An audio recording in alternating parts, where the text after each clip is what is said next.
అలసడి ఉలికిపడి ఒకటే కంగారు.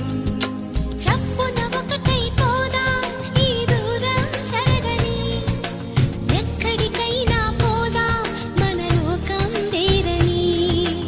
ఎవ్వరికి ఏ మాత్రం కనిపించం పొమ్మని, ఆ క్షణమే మన కోసం ఏకాంతం చూడని. చిటికే వేసి పిలిచే ప్రేమ మనతో చేరగా, మనలో చేరి కరిగే ప్రేమ